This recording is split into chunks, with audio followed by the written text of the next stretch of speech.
Come on, you usually... Are we live? Okay, we are back, and this time it's going to work. This is Carla from MindPlore with Carla and Friends, and as I always say on the English show, we all make mistakes at any time, day or night, and no one stops making mistakes. Well, we have everything working now. We are talking about being our own best friend.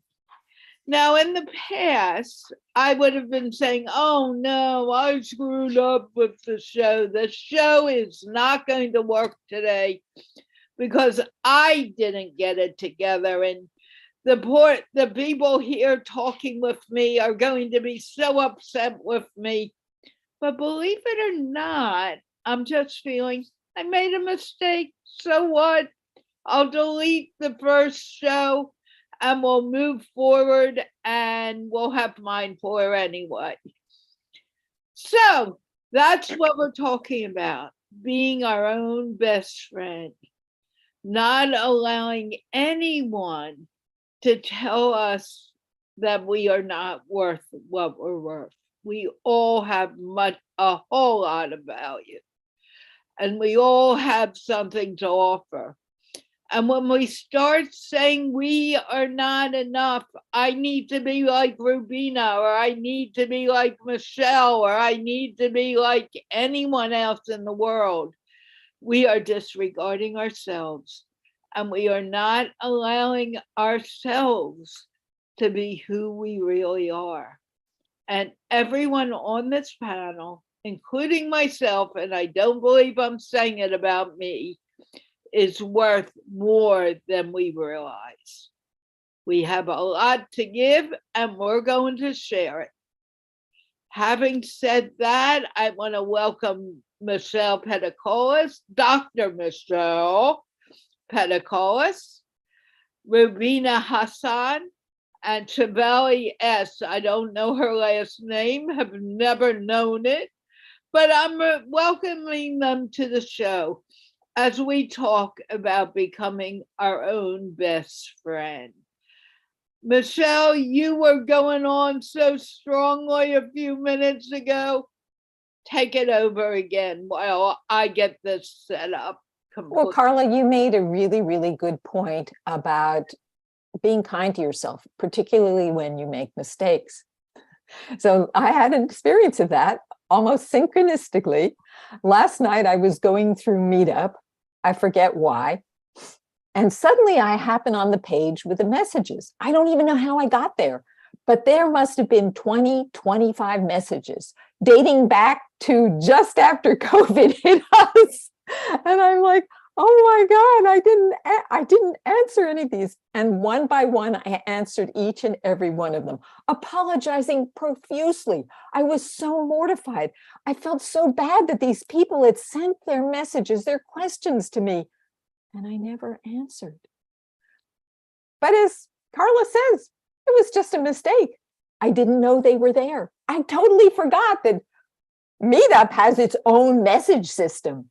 And isn't it a little bit overwhelming how many streams of communication we have to cope with today? I was just talking to the other two guests on the show about when I was a child, we only had 3 ways to communicate. One was the telephone, one was in person, and one was by letter. And that was it. And each one of them had their own expansive time frame. That is, you know, if you didn't get through to somebody, well, you would try and call back again. But here, these people sent their message and it got lost in cyberspace. Which reminds me of one other story, and then I'll send this back to Carla. When my mother was dying, and this was over 20 years ago. No, maybe it was before she was dying. She was getting older, and the family decided to get her an answering machine.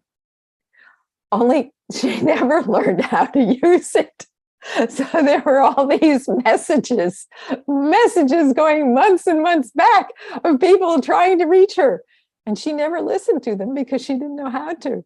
And so their messages kind of got lost in cyberspace. Well, hey, Mom, I did it. Okay, back to you, Carla.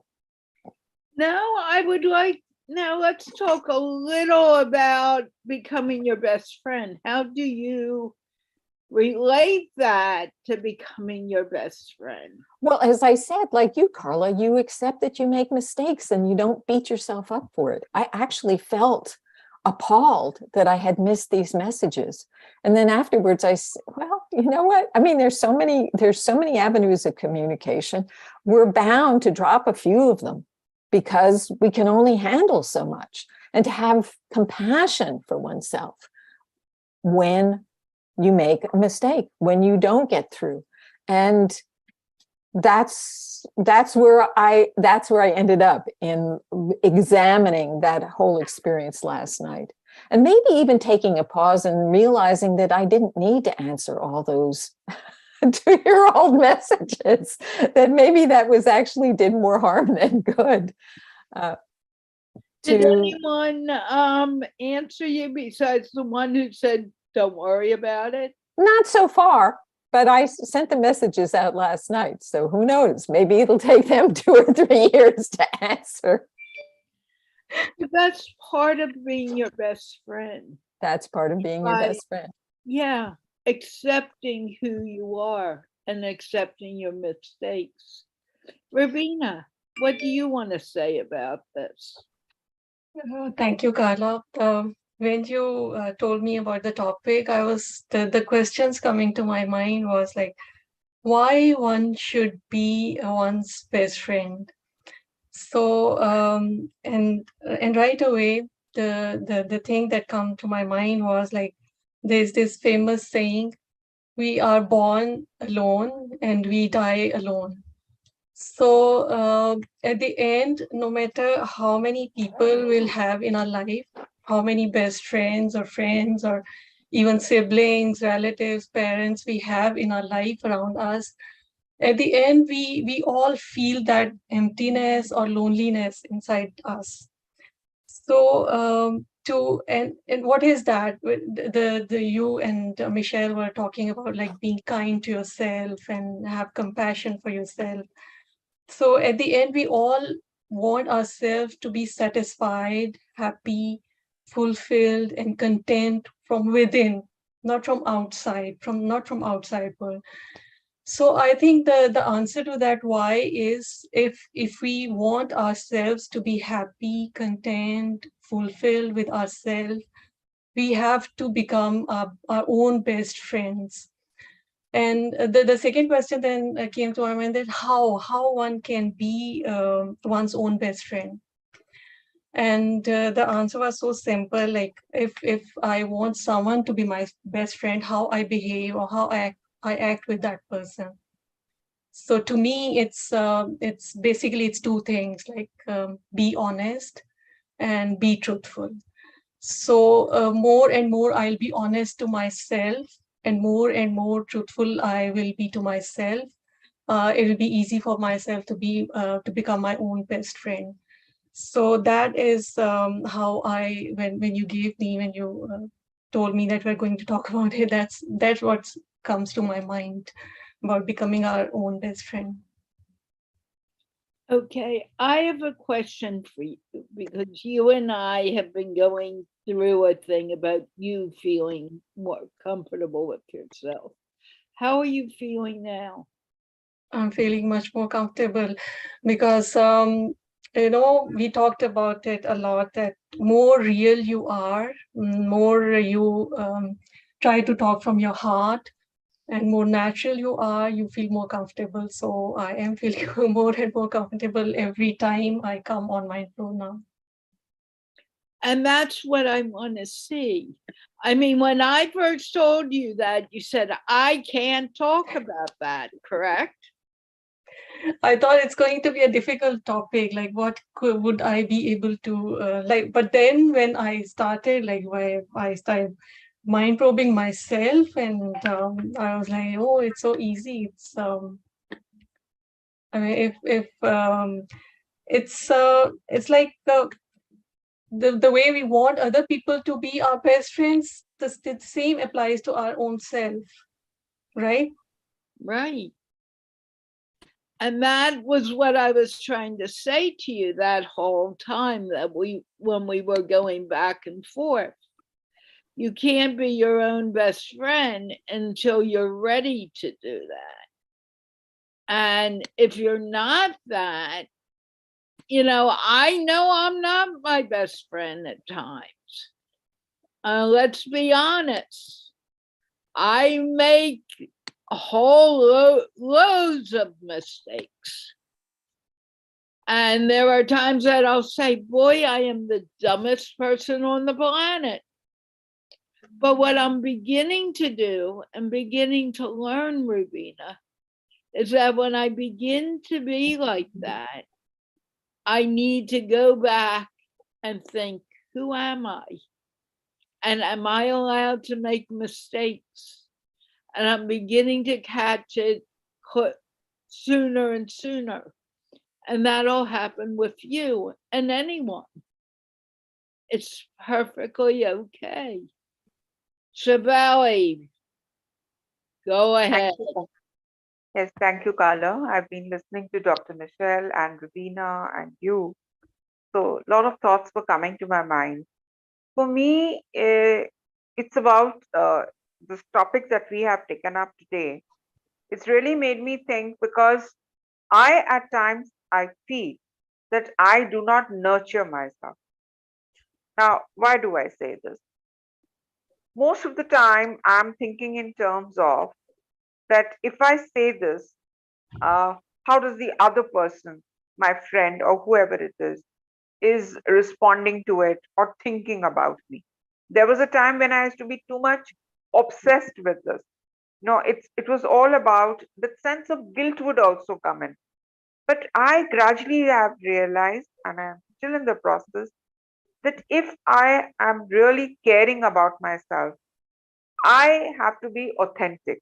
I must be me. That is my spontaneous self.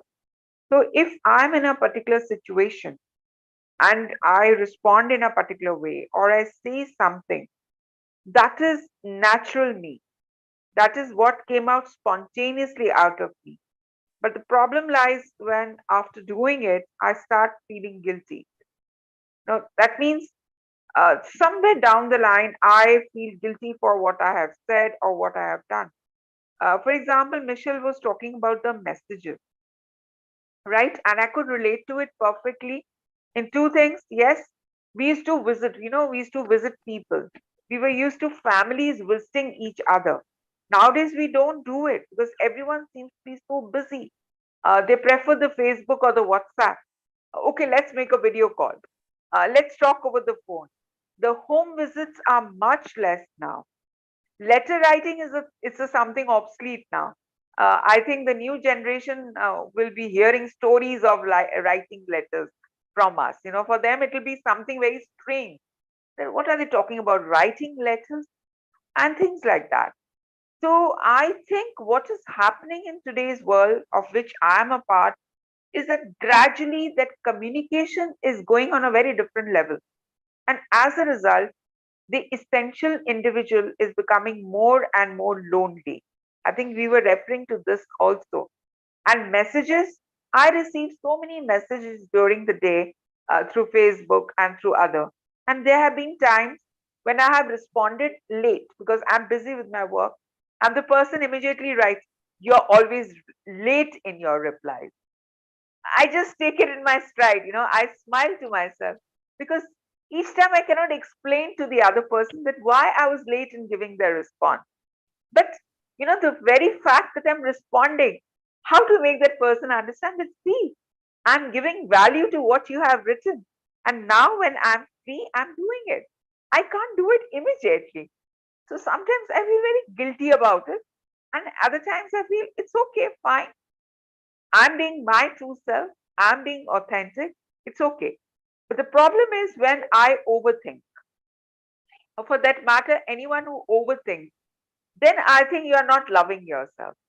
Then you are trying to be artificial, or you're trying to fall into what should I say, into the expectation frame of what the others are expecting from you. So there lies the dilemma, at least for me. So I'm still learning about loving and nurturing myself. For example, earlier I never spent time with myself, like where I would sit down. Nowadays I do it. I sit down for half an hour or 45 minutes whenever I get the time, or maybe 15 minutes, and I write out my thoughts, or I play some music, or I listen to something. Uh, I like to read something, and I read like a child. Even today, I hold a book. I want a physical book in hand. I don't like these e-books. I want to feel the book in my hand, to smell the pages, see the letters, and those kind of stuff we used to do earlier. E-books, okay, they're very popular. They're there, easily available, cheap, whatever it is. I don't even have to pay. But the very fact that I can hold a book in my hand, I can flip through the pages and read, it gives me so much of pleasure and joy. And I think that is when I am my authentic self and I'm loving myself truly. I need to do it more so that the true joy will come from within, not what people are expecting from me. It's what I enjoy doing. That is for me self love. And I'm learning. Frankly speaking, I'm learning. I'm learning. I'm in the process. And I want to do more of it. Somehow we are caught up in this time thing.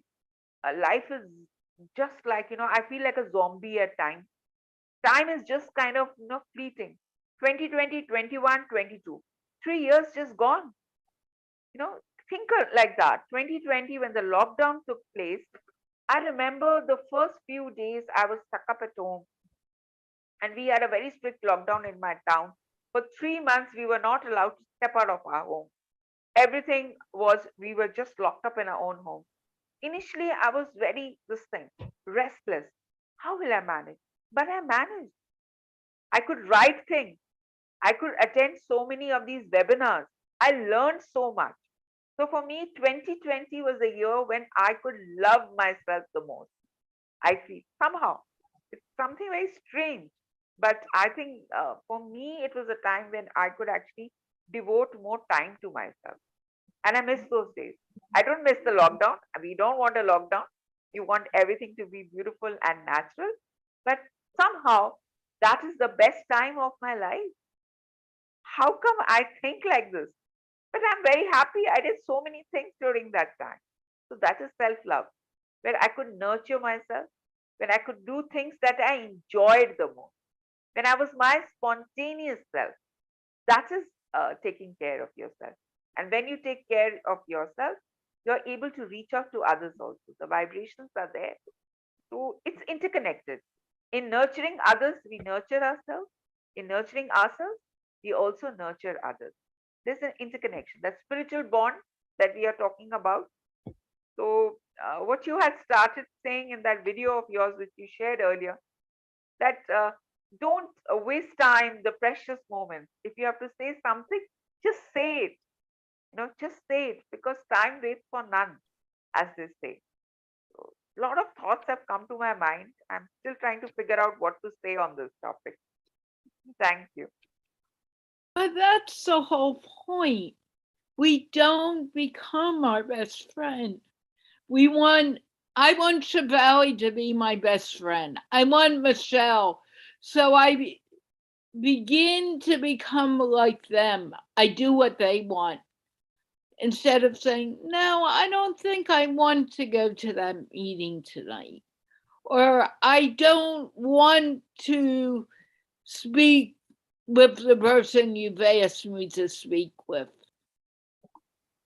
That happens all the time. We say, oh, I will speak with them, instead of saying, I'm sorry, I can't do it. What do you think, Michelle? I was thinking about some of the things that Shivali said about being kind to yourself. And it's more than just not beating yourself up, that there is a more proactive approach that you can take to being kind to yourself, such as eating good food, or doing the things that uplift you. So one of the things that I found out recently is that I really like to do watercolor. And it's scary because I'm not good at it yet, but each time I work on it, hours will fly by and I feel so uplifted by doing that. And there are other things that I do. So for example, I think I told Carla this, last weekend I went together with a group of women and we did beading. And I had this necklace, but I made it better. I restrung it. And afterwards I felt so uplifted, both by hanging out with friends in person and by doing something creative. I think that we get so obsessed with work and responsibility that we forget that the body, this vehicle that we live in this world in, needs certain things, that we actually need to be kind to ourselves, this body, take care of it, be a good steward of this body and give it the things it needs. And the brain works much better when you give it downtime, when you give it time where it can just daydream. And then it becomes way more creative. But we're all, in this culture, we're always work all the time. I know I get into that. And this list of things I have to do. And then the painting never happens. And that is where I'm not being kind to myself. Yes, absolutely. We are running, we seem to be like in that, as I said, like a zombie. We're just doing this. Now I have to do this. Now I have to do that. And the entire day just goes off like that. And then at the end of the day, even when I take out 10 minutes for myself, I feel so relaxed that it's okay. It's fine. Another day has passed. It's like another day has passed. Another day has passed. So what did I do for myself? That is also important. Otherwise, work, nowadays, the culture is like that. It's all over the world it's become. And I think post-lockdown, all the more, people are all the more obsessed with it. So yes, I completely agree with this.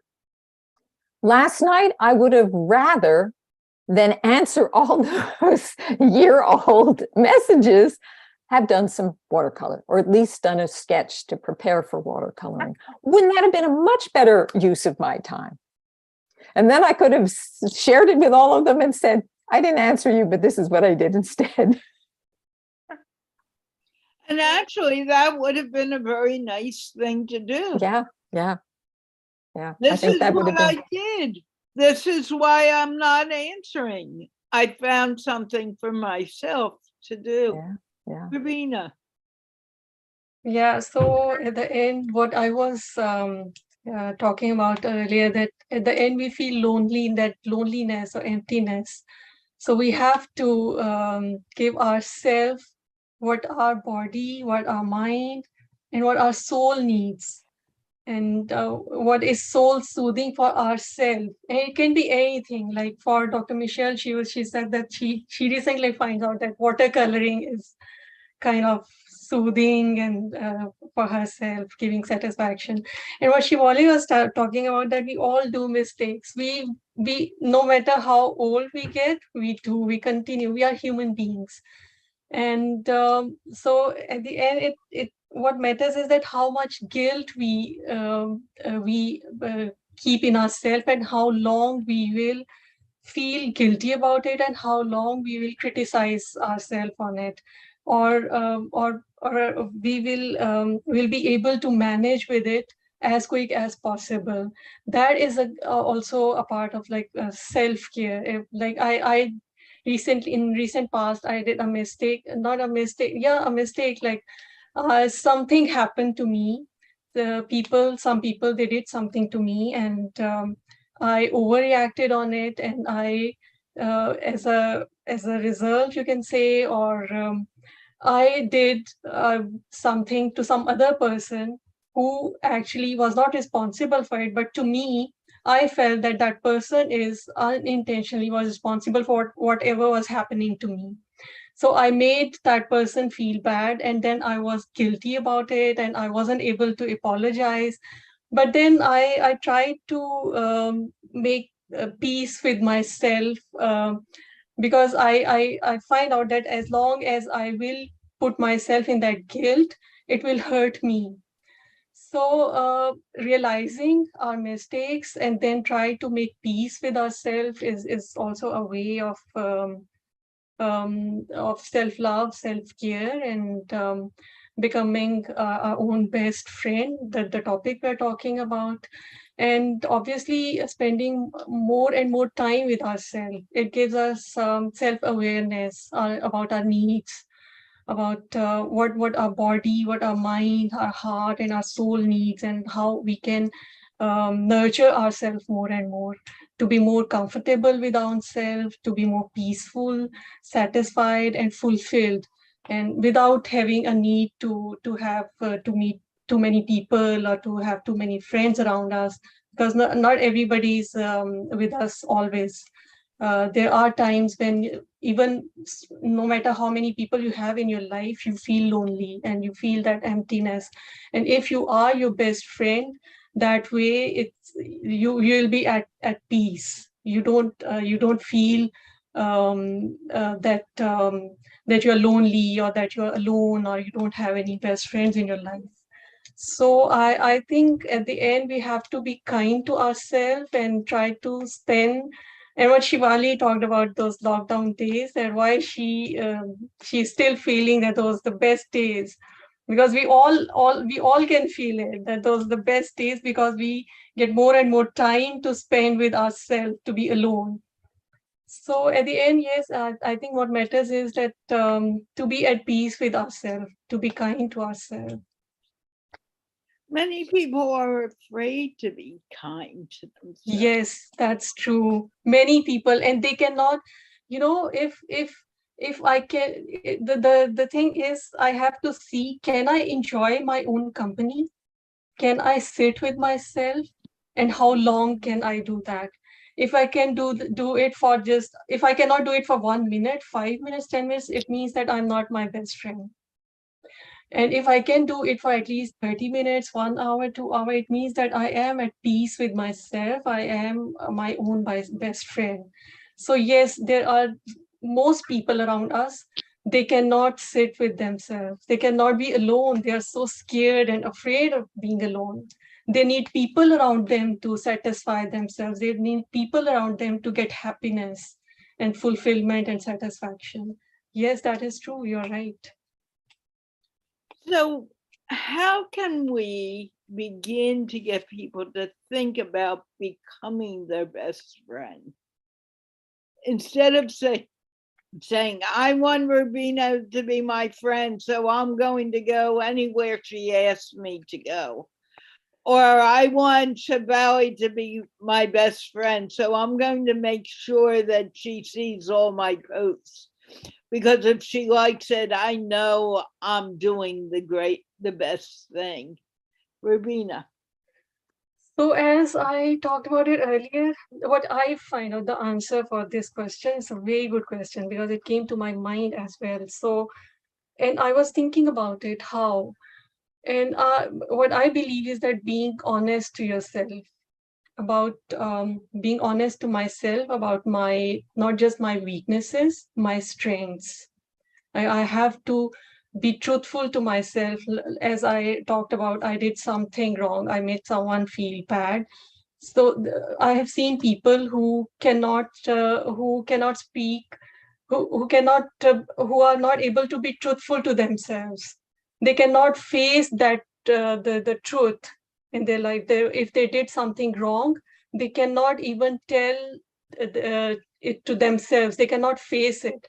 Their self, they cannot tell it to their self, and their self is not able to accept that truth. So it's very important to be honest to ourselves. If I did something wrong, it's very important to sit alone and to criticize to an extent, to tell myself that yes, at that point I did that mistake. I did that something I did was wrong, and then not prolong it for a long period of time. Don't stay in that mode for a long period of time. It will be like devastating for myself. Try to make peace with whatever you have done. Try to if you are able to, like, if you are able to apologize, if you did something wrong with someone, if you're able to apologize, do it. But if you are not able to, and still you have to find out your own ways to be to become peaceful and to become satisfied, and to I mean, you have to find your ways to be to get that fulfillment, that you will not be disturbed for a long period of time. So basically, it's about being honest to yourself and truthful about everything, whatever you have. Like, you are your positivities, your negativities, your strengths, your weakness. You should be strong enough and brave enough that you should sit with yourself and you are able to tell yourself that yes, these are your weaknesses and these are your strengths, and yourself has that courage to listen to you, to realize and to admit that yes, this is you, this is what you are, your personality is. I think that way. So obviously we have to spend time with ourselves for these kind of exercises, and that's where, like, I do meditation a lot, and I feel that it helps me in doing this whole those process. Then yoga is also in a way, it also helps in this process. So we have, and we all feel we different kind of because everybody is different. Some people, they want to go out in nature, walk for long periods of time, and in that process they go through this. So we have to find for ourselves what is my soul like demanding from me. Like, for me, it's meditation, it's yoga, some exercises. It's sometimes it's just doing nothing, like not even using my cell phones, my laptops, just sitting, and like my eyes are closed and just thinking and going through that like thought-provoking process. So we all have to find out what is for everybody. It's different, and try to spend time with yourself. That's the basic thing. Wonderful. What do you think, Michelle? I liked what Rubina said about being willing to be alone with yourself, and that if you are not able to be alone with yourself, then that says something about your friendship with yourself. And a lot of people are afraid to be alone because they're afraid of the internal monologue that goes on that makes them feel bad. And so they stay busy all the time to avoid those voices that oftentimes we pick up when we were children about how we're supposed to be. The really harsh critic that we may carry around in our brain. Or we may be afraid that if we stop and pay attention, that we'll realize that maybe we aren't living the life we want. The way in which I try to be my best friend is to think of myself in two parts. One part is the spiritual part. This is the part that continues, or I believe continues, after this body dies. And the other part is this body. And when I see myself as the spiritual being residing in this body, I see that I have this partnership with this body. And then it's easier for me to be friends with the body because I feel a responsibility, almost like it's my little sister, and I need to take care of it. I need to feed this body good food. I need to make sure she gets the exercise she needs and the sleep she needs. And sometimes I remember that, say I'm on the phone with somebody and they're breaking up and I can't really hear and I'm straining to hear them, then I need to take care of this body. That's hard for this body's ears. And then I should take care of her and say, you know what, I can't, you're breaking up a lot and I can't hear you. Maybe we can talk in person sometime. Instead of feeling like, oh no, I can't do that. I have to just sacrifice myself for this person. But when I sacrifice myself for this body, it makes it easier for me to be kind to myself. Right. And also listening to our body helps us become kinder to ourselves. I know when I push my body too much, I really screw up things for myself beautifully. Okay. You're nodding. Do you want to say something or? Yes, Carla, this thing what Michelle was saying and what you said just now, I can relate to it very well. Whatever is happening to us, it's our body which picks it up first. If you just, like a little earlier, Rubina was talking about meditation and all that. Basically, we are talking about centering ourselves, right? When we are being with ourselves, we are centering the grounding exercises we are doing, the centering, whatever we are doing, whatever is our mean. And about this soul experiencing itself through this present body. So, nurturing this body is so very important. So it is so, so very important. And one of the best ways of understanding as to what is happening in our immediate environment or with me, especially with myself, would be to see the what's happening to my body. The body speaks first.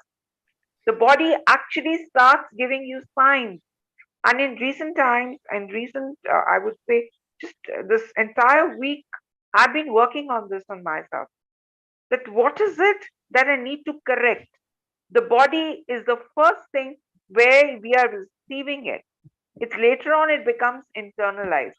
So if I understand what my body is trying to tell me, I think the rest will fall in place.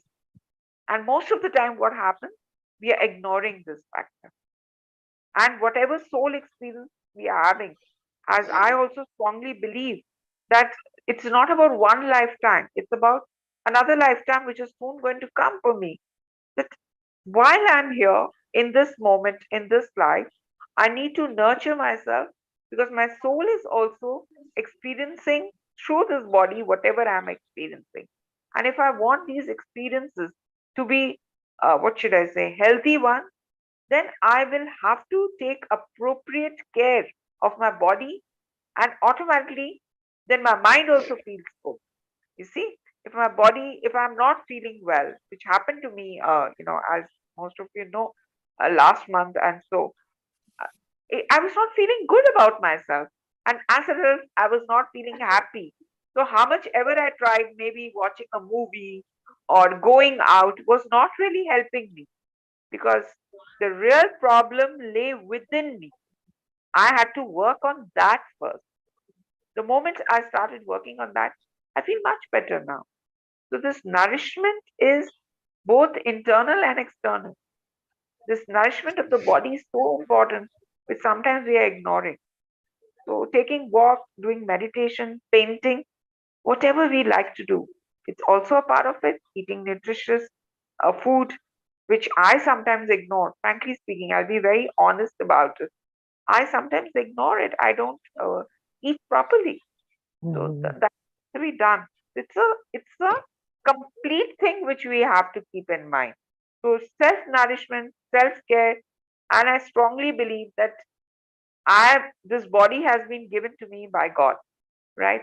And I'm supposed to take care of it because I am not the owner of this body. Also, I'll leave this body soon. I'm Yeah. not. This body has been given to me by God. So I have to sometimes remind myself, how would God feel? Of course, why should God have time for me? No, I'm not trying to say giving some importance to myself. But then if I'm created by God, then I have some responsibility to this. I can't take it for granted. So that is also a part of nourishment. And that is why spiritual nourishment is very, very important. We do it through our prayers, we do it through reading of our holy books, scriptures, whatever is our means. It is a part of the spiritual nourishment of the soul because our true identity is that we are souls actually. So we have to do activities which are related to soul. So we have to question ourselves, how would my soul feel? Or what should I do to make my soul feel happy? That soul consciousness. Otherwise, we keep on running after things. Oh, I want this. Once that pleasure is over, I want another thing. I'm not able to satisfy myself completely. Because at the end, material things are important, but ultimately it's about the spiritual nourishment. And this is very much a part of our self care. And in doing this, we are actually being thankful and grateful also. So, gratitude is something which comes to my mind right now. When we are grateful, that is also a part of our nourishment. That is why we say prayers. From childhood, we have been taught you're eating something, you pray to God, you thank Him for it. Why do we do it? These are little things which give us that inner joy, that inner peace. Most of the time, we are running after externals. This is what I feel. Michelle? Well, Shivali, I thought that was really, really very well said. I liked the way in which you talked about nourishing the spiritual side, which is, of course, essential. We also have to do that because there has to be a balance between taking care of the body and the spirit. And when you try to address a discomfort from the body's perspective, when it's a soul issue, then you could be doing all these things and it will not satisfy. And part of the problem in the world is that we're all running after something to make us feel whole, to make us feel complete, and we try to get it in the material world.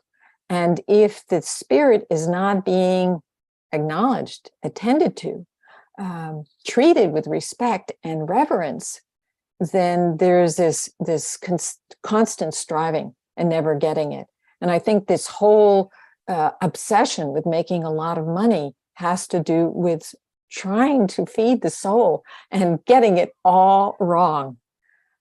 Once you start to work with the spirit and feed the spirit, that goes away. And once you start to do that, Rubina, you're never alone. You're never lonely. You may be alone, but you're never lonely. True.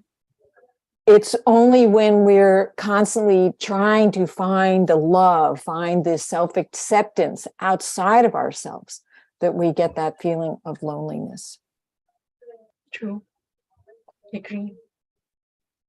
And that feeling of loneliness sometimes really confuses us because we want things to be a certain way.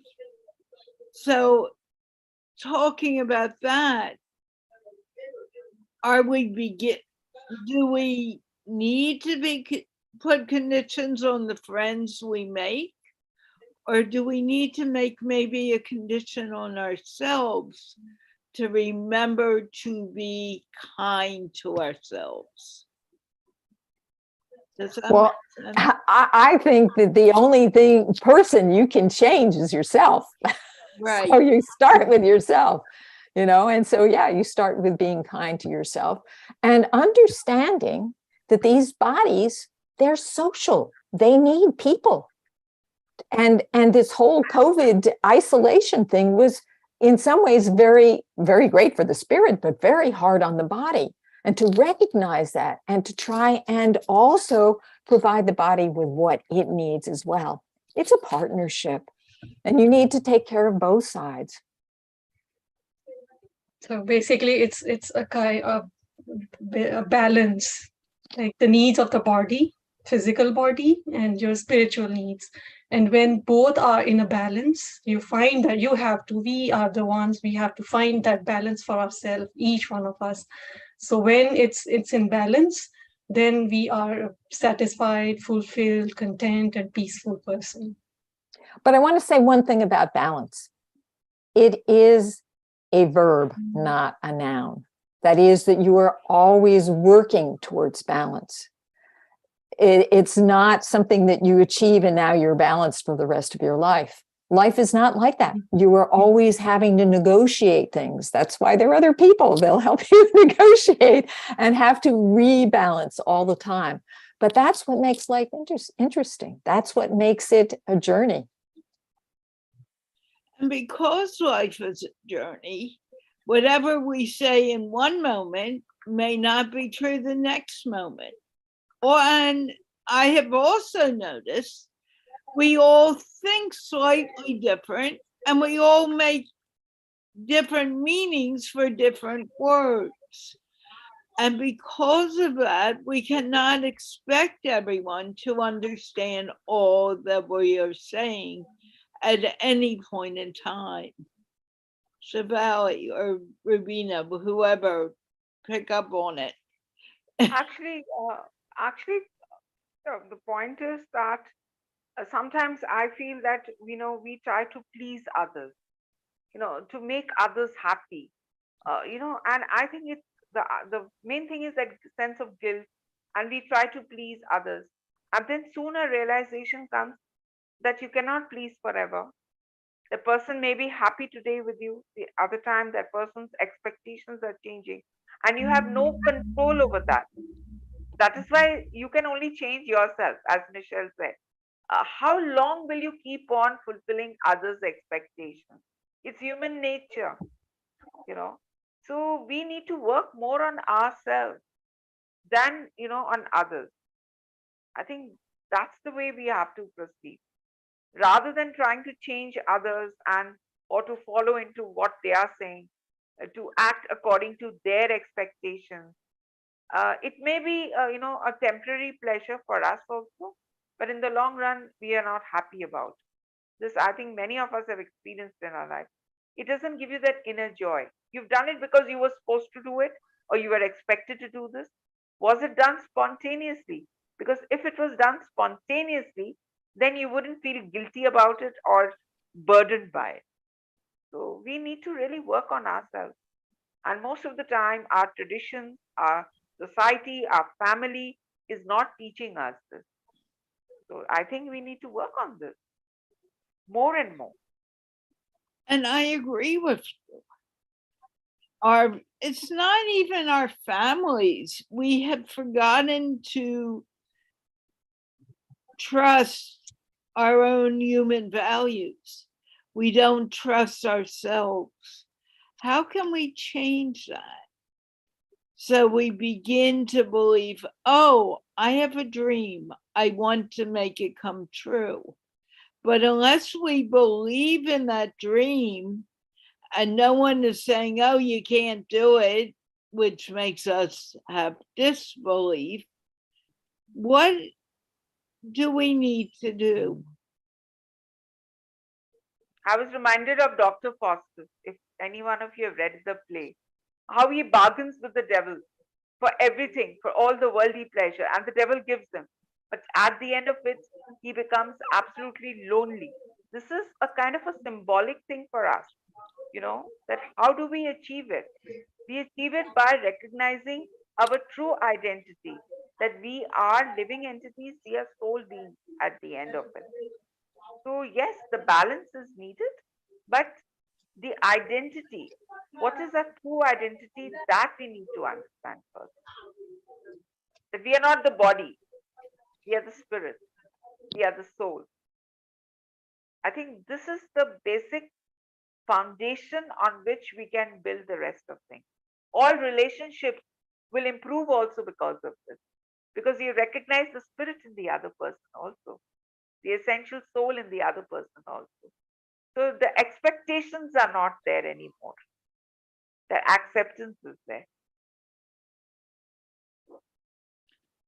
How can we make our children understand? Because children are, oh, that person has pink shoes and I've always wanted pink shoes, but mom and dad for some reason can't afford to get pink shoes.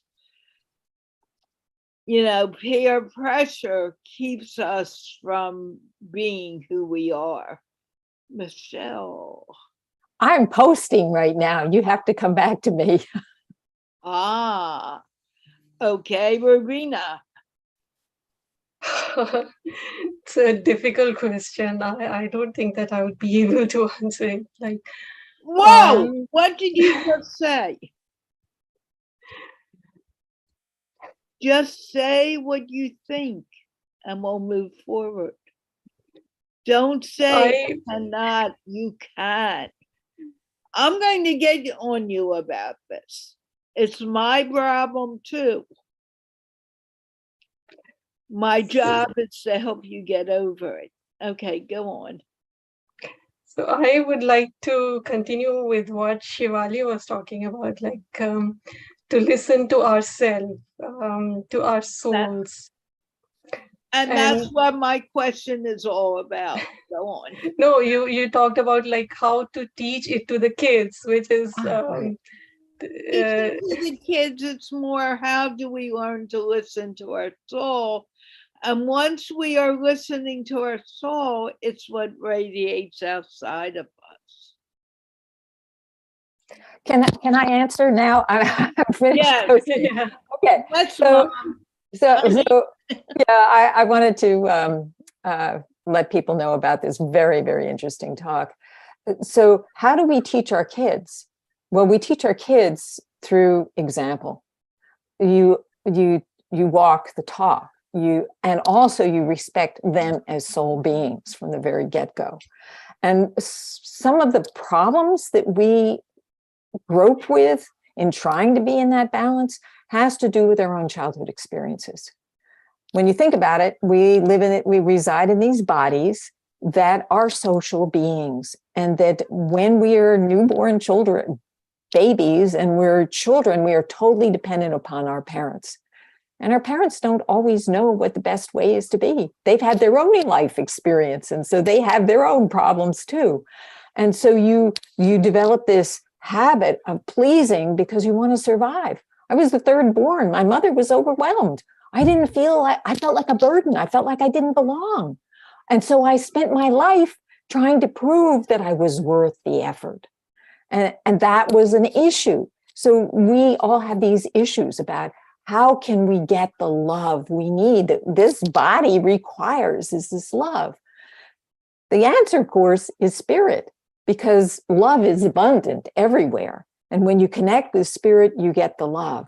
But it's a practice, and you have to practice it in order to manage the body that it has been conditioned and programmed since childhood to want to please. It's a habit, and it takes awareness to change those habits. And spirit is one of the places where you get that awareness. That's what I find, is that when you do spiritual practices, when you dissociate from the body for a while and get into those higher planes, then you come back and you actually have more awareness. Oh, I just went into that habit again. How interesting. What can I do to change that habit? How can I learn to remember so that I don't fall into that again? And it's a lifelong practice. And I agree. It doesn't happen overnight, and it doesn't finish, because it's something that we deal with different personalities. Shivali, wonderful answer, Rubina, because it was from your heart and it came out as you needed to say it. Shivali. Carla, that question about children, how do we teach our children about this, the values? Actually, it is a question of values. What kind of values are we giving to our children? That's a big question. And for that, I need to be sure about those values myself. That awareness has to be there within me. Just because it's a child doesn't mean that I know everything. Am I aware as a senior, as a mature person, what are my values? Because these are the values that I'm giving to my child or to my children known to me. And as far as how do we teach them, they learn by observation also. They're observing us all the time. That's how they are imbibing the value. And the question about, when the child is wanting something and a person is not able to give that to that person, why? These children are so intelligent, especially these new generations which are coming. Somehow they are much ahead of their time. So if you can have simple, even conversations with them, but most importantly, they are learning by observation. I know someone very dear to me, very close to me, a couple, and I asked them, I said, nowadays children are all having smartphones in their hands. So what do?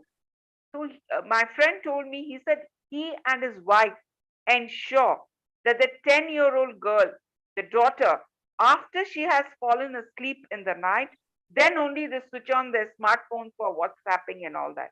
They're trying to minimize. Yes, they're trying to minimize it. They cannot make her absolutely avoid it. Because if the child is seeing the parent only constantly on WhatsApp and smartphone, what is the child learning? Nowadays, instead of giving them toys, parents are buying them smartphones. You go in the metro, you are traveling. I find this in India. Little ones with trapped in the smartphone. So it's the values that we are giving as adults. The children, they imbibe from us. So before we correct them, we need to correct ourselves. And this is also part of the nourishment of the child also. Self-nourishment and the nourishment of the child. So the values that Carla, you mentioned a little earlier, it is so very true. Now, what are the values that we have in our life that we are nurturing and we are offering for the future generation? And it's so important. I don't think parents realize that. They give their very, very young children a cell phone to play games with. And that's okay if it's a short period of time. But they're using it instead of the TV. Oh, we're going to go shopping. I better have my cell phone completely full so my kid can play these games. What are we teaching our children? Are we teaching our children to trust in themselves? Or are we teaching them to trust in what others need to say? Michelle, my coffee person. No, it's tea. It's tea. Oh. But I wanted to say something about that addiction. So when I was growing up, my mother used to plant her children in front of the TV set because she was way too busy, and she had her whole own passion that she needed to deal with. She was a toy designer, and she thought it was okay because then the child wasn't alone. And you know what? I am not addicted to TV. So, it's like you think that you're going to destroy your kids, but if there's love, if there's acknowledgement, if there's appreciation, and although she had her problems, she also loved. That is probably the biggest and most important thing, is that you are respected, that your intelligence is respected, and that you're loved. And then, yes, you try and manage the cell phone and encourage your children to interact with other people, because interacting only through the phone is a limiter. But at each age, each generation, there's going to be a new device that's is going to interfere and attract people's attention. As I said, for me, it was TV. And yet I don't hardly watch TV at all. I don't hardly do Facebook at all, because I don't know, my own mind is too busy. So I don't know whether we need to go overboard or be too hypervigilant, because sometimes when you restrict your children too much, then they want that thing and they actually can get more addicted. It's like if you not allow your children to have any sweets at all, and then they go and visit somebody else's house and there's sweets. Oh my gosh, they haven't developed any internal governing. So they develop it by the experience, a certain amount of experience. Can't be too pure. Balance. Question of balance comes in again. Yeah. I mean, after all, the world is meant to be experienced. And if you're going to relate to other people in the world, you have to know how to work with some of these devices. You know, or else you become isolated.